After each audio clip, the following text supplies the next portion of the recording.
Hi hello नमस्कार दोस्तों, आपका स्वागत है हमारे यूट्यूब चैनल में एक बार फिर से एक नई ऑडियो बुक समरी के साथ। अगर आपको मेरे एफर्ट्स अच्छे लगे तो प्लीज़ मेरे चैनल को सब्सक्राइब कीजिए। Chapter number 1 verbal programming. इस चैप्टर और अगले चैप्टर में हम दूसरे लोगों की विचारों की चर्चा करेंगे जो पैसे के बारे में आपकी राय को बदल सकते हैं। उनमें से कुछ आपके बचपन की यादें होंगी, कुछ बुरी घटनाएं होंगी। एक एडल्ट के तौर पर आप अपनी इन राहों को बदलने और पैसे को लेकर ज़्यादा पॉजिटिव और हेल्थी सोच रखने की एबिलिटी है आपके अंदर। आपकी फाइनल सक्सेस की तरफ ये आपका पहला कदम होगा। चलिए शुरुआत करते हैं। एक शख्स था स्टीफन, जो साल में $8 लाख से भी ज़्यादा कमाता था। इतने ज़्यादा पैसे होने का मतलब है, इमेजिन कीजिए, बुरा तो नहीं होगा। हालांकि पिछले 9 साल से स्टीफन की कमाई बिल्कुल स्टेबल चल रही थी, फिर भी स्टीफन आराम से ज़िंदगी नहीं जी पा रहा था, क्योंकि स्टीफन को नहीं पता था कि उसे अपने पैसों का ध्यान कैसे रखना है। वो अपने पैसे गैर ज़रूरी बिजनेस डील और उन लोगों पर खर्च करता जो भरोसे के लायक नहीं थे। ऐसा क्यों था? इसका जवाब बहुत ही सिंपल है। उसके पीछे है स्टीफन का बचपन। जब वो छोटा था, स्टीफन की माँ ने उसे ये यकीन दिलाया कि जो लोग बहुत ज़्यादा पैसा कमाते वो बुरे लोग होते, क्योंकि वो दूसरों को धोखा देकर पैसा कमाते। हालांकि स्टीफन अपनी माँ के विचारों को मानता नहीं था। उसका दिमाग एक अलग ही तरीके से रिएक्ट करता था, पर उसके सबकॉन्शियस माइंड ये कहता था कि उसकी माँ सही है और उसे अपनी ज़िंदगी ऐसे ही जीनी चाहिए जहाँ सिर्फ उसके पास उसकी आम ज़रूरतों को खर्च करने के लिए ही पैसा और उसके पास ज़्यादा नहीं हो, नहीं तो वो बुरा इंसान बन जाएगा। स्टीफन अपनी माँ से बहुत प्यार करता था और नहीं चाहता था कि उसकी वजह से उसकी माँ कभी शर्मिंदा हो।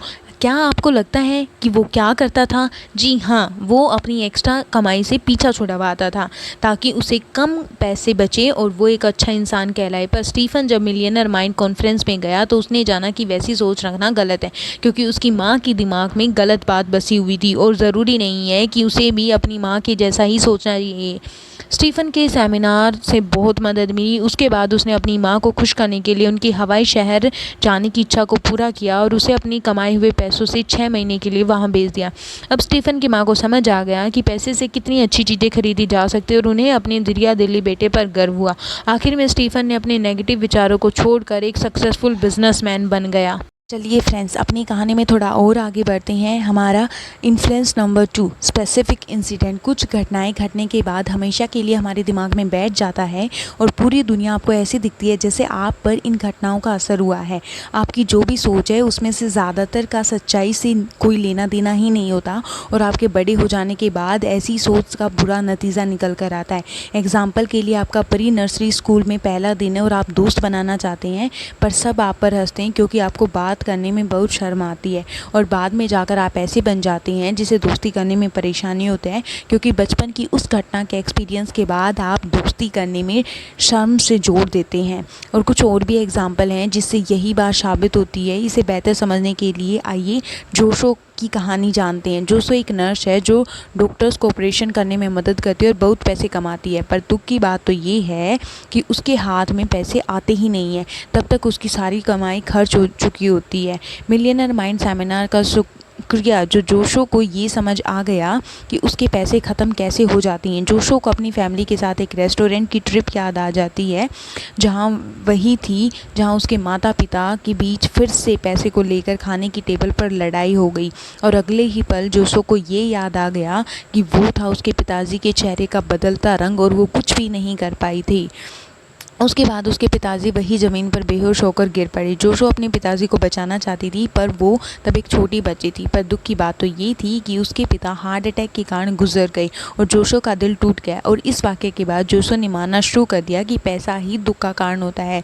जब वो बड़ी हुई तो जोशो को पैसे बर्बाद करने की आदत पड़ गई ताकि उसके पास पैसे ही ना बचे, जिससे कोई दुख ही ना हो। उसका नर्स बनना जोशो को उसके पिता को बचाने की इरादा दिखाता है। खुशी की बात यह है कि इस कहानी का अंत अच्छा हुआ। द मिलियनर माइंड कोर्स ने जोशो को अपनी सोच को ठीक करने में मदद की और उसे पैसों के बारे में हेल्थी तरीक़ों से सोचना सिखाया। अपनी पूरी ज़िंदगी एक नर्स रहने के बजाय उसने एक फाइनेंशियली प्लानर बनने का इरादा किया। उसने लोगों को अपनी सोच को छोड़ने में मदद की, जिससे लोग अपनी अतीत की घटनाओं का कारण बना लेते हैं। चलिए फ्रेंड्स, अपनी कहानी में थोड़ा और आगे बढ़ते हैं। Secret number 1, rich people believe I create my life and poor people believe life happens to me. क्या आपने पैसे के बारे में अपनी सोच पर कभी विचार किया है? क्या आपको अपने बचपन की कोई याद या कोई घटना याद है जिसने आपकी सोच को ऐसा बनाया है? आपके पेरेंट्स आपके अमीर बनने के बारे में क्या सोचते हैं? कुछ अगले चैप्टर में हम चर्चा करेंगे कि कैसे आपको बांधे रखने वाली यही सोच से आप खुद को कैसे छुटा सकते हैं। आप एक मिलियनर के दिमाग के सीक्रेट जानेंगे। चलिए पहले नंबर से शुरू करते हैं।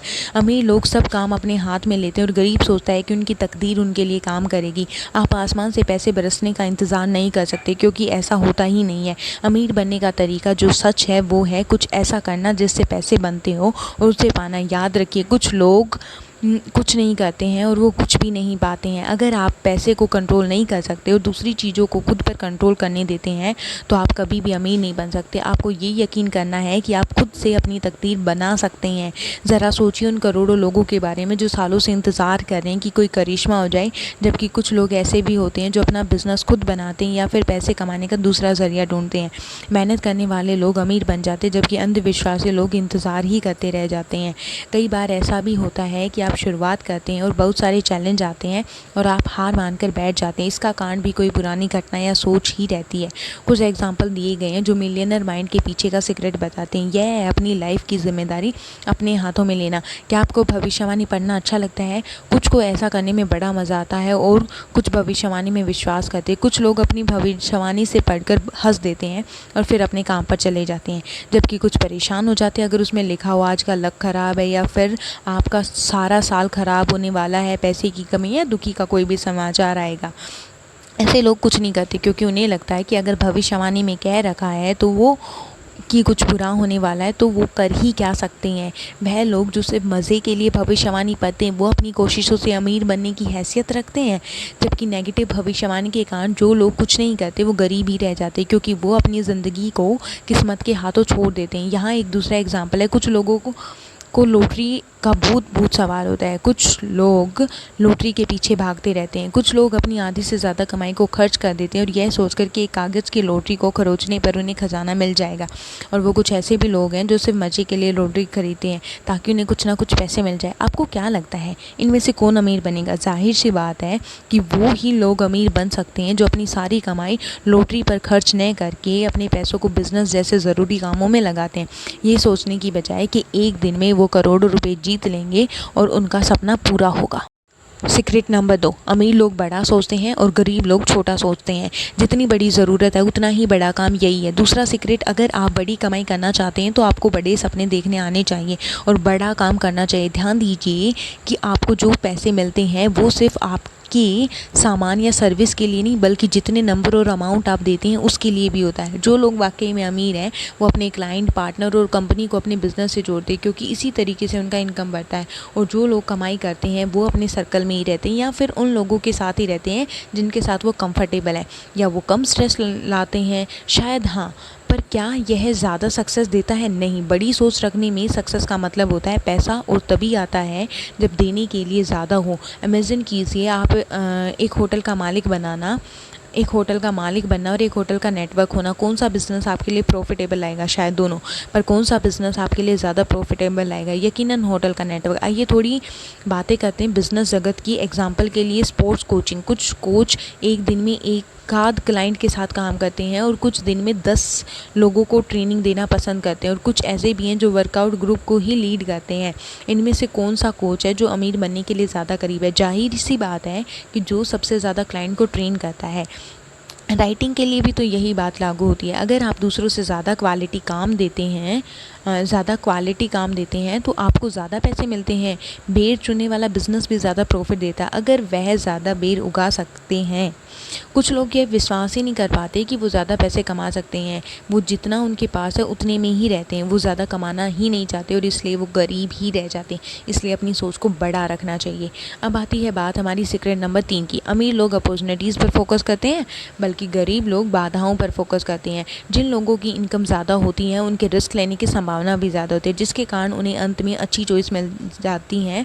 और वो लोग जिनकी इनकम कम होती है, बहुत संभावना होती है कि उसी रिस्क को लेने से इनकार कर देते हैं, क्योंकि उन्हें लगता है कि कुछ बुरा हो जाएगा। अमीर लोगों के दिमाग में हमेशा अपने गोल रहते हैं, उन्हें किसी रुकावट से डर नहीं लगता जो उनके गोल के रास्ते में आता है। जबकि गरीब लोग काफ़ी बार सोचते हैं उन गलतियों के बारे में या उन मुश्किलों के बारे में जो उनके रास्ते में आ सकते हैं। क्या ये कॉन्फिडेंस की कमी को नहीं दिखाता है? हाँ, गरीब लोग अपने बारे में कॉन्फिडेंस होते हैं, जबकि अमीर सिक्योर होते हैं, क्योंकि उनके ख्यालों में सिर्फ उनका गोल रहता है। जो लोग नाप तोल कर रिस्क उठाते हैं उन्हें ही बेहतरीन डील्स मिलती है और वो ज़्यादा कमाते हैं। दूसरी तरफ जो लोग नाकामयाबी के डर से कोई भी रिस्क नहीं लेते हैं, अक्सर अच्छे अवसरों को खो देते हैं। तो ये है कुछ एग्जाम्पल। इमेजिन कीजिए कि आप एक बास्केटबॉल प्लेयर हैं और आप उस पोजीशन पर हैं जहां से आप अपनी टीम के लिए 3 पॉइंट हासिल करना चाहते हैं। बस आपको अपना टारगेट देखना है और बॉल फेंकना है।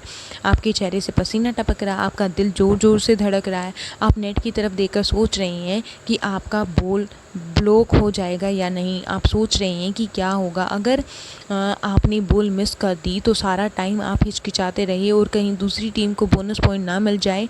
जब आप स्ट्रेस में सोचते रहे कि क्या करना है, आपकी पॉजिटिव टीम के खिलाड़ी ने आपके चेहरे के ठीक सामने से बॉल छीन कर कोर्ट में भागते हुए अपनी टीम के लिए 2 पॉइंट ले लिए। आपका फोकस था कि क्या गलत हो सकता है और आपके सामने वाले प्लेयर का फोकस था कि गेम को जीतना कैसे है। वो लोग जो इसके बारे में सोचते हैं कि वो क्या चाहते हैं, ऐसे लोगों को ज़्यादा स्कोर मिलने का चांस होता है, बजाय कि उनके जो ये सोचते हैं कि उन्हें क्या नहीं करना है। सीक्रेट नंबर 6, अमीर लोग अपने पैसे को अच्छी तरीके से मैनेज करते हैं और गरीब लोग अपने पैसे को मिसमैनेज करते हैं। अमीर लोग जानते हैं कि कैसे अपनी सेविंग को जोड़कर रखना है और फाइनेंशियली स्टेबल होना है, जबकि गरीब लोग फालतू की चीज़ों में पैसा उड़ा देते हैं और उनके पास ज़ीरो सेविंग रह जाती है या कभी उनका अमाउंट माइनस में भी चला जाता है। फाइनेंशियली आज़ाद तभी हो पाएंगे जब आपको अपनी कमाई को मैनेज करना आ जाएगा। आपको मनी मैनेजमेंट की नई आदतें डालनी पड़ेंगी। अगर आप ऐसा नहीं करते हैं तो फ्यूचर में आप खुद को फाइनेंशियली डूबा हुआ पाएंगी। एमा नाम की एक औरत थी जो दिवालिया होते होते बची, क्योंकि उसने बहुत सारा लोन लिया हुआ था। उसके पास पैसे चुकाने के लिए पैसे ही नहीं थे। एमा ने मिलियनर माइंड सेमिनार ज्वाइन किया ताकि उसे पता चले कि उसे ऐसी हालात में क्या करना चाहिए। ऑथर हार्वेकर ने एमा को सलाह दी कि वो अपने पैसों को अलग अलग बैंक में रख दे। वो $1 से शुरुआत करती है क्योंकि उसके पास पैसे ही नहीं थे। शुरू में तो ये बहुत बेकार लगा, पर जल्दी उसने डबल बचत करनी शुरू कर दी। 1 साल बाद एमा के कुल मिलाकर $2000 अपने अलग अलग बैंकों में जुटा लिए। उसके बाद एमा को अपने पैसे को मैनेज करना आ गया। वो एक्स्ट्रा $10,000 बचा पाई। उसका अब कोई भी उधार नहीं बचा था। इस कहानी का सबक ये है कि आपको अभी से अपना काम शुरू करना है। इससे कोई फ़र्क नहीं पड़ता कि आपके पास कितना है, क्या है। अमीर बनने के लिए आपको कम से कम पैसों को भी मैनेज करना सीखना चाहिए। आप करोड़ों को कैसे मैनेज करेंगे जब तक आप अपनी छोटी सी कमाई को मैनेज नहीं कर सकते हो।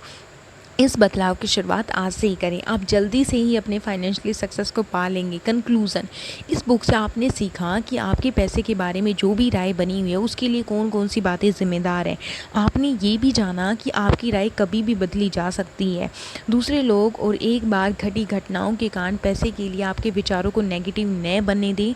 हर सक्सेसफुल मिलियनर के सीक्रेट को जानने के बाद आपने बड़े सपने देखे और बड़ा काम करना सीख लीजिए। अपने रास्तों की बाधाओं पर नहीं बल्कि अपने गोल पर ध्यान लगाइए। आपने सीखा कि फाइनेंस को कैसे मैनेज करना, लोन के पैसे कैसे लौटाने और दिवालिया होने से कैसे बचना है। अमीर और सफल लोगों से इंस्पिरेशनल लीजिए। किसी और के नीचे खींचने पर खुद को कभी गिरने ना दीजिए।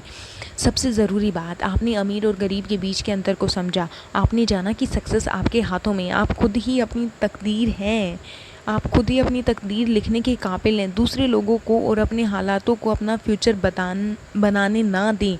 अपने माइंड को अपने गोल पर भरोसा दें, तभी आप फाइनेंशियली आज़ाद हो पाएंगे। दोस्तों, आपने इस बुक में सीखा कि जो कुछ है वो सिर्फ हमारे दिमाग में है। अगर आप ये सोच लो कि मैं सब कुछ कर सकता हूँ, तो आप सच मानिए आप कर सकते हैं। अगर आपको मेरे एफर्ट्स अच्छे लगे तो प्लीज़ मेरे चैनल को सब्सक्राइब करके मेरे को सपोर्ट करें, मेरे को इनकरेज करें और मैं आपको बहुत अच्छी ऑडियो बुक्स प्रोवाइड करवाऊँगी। Thank you so much.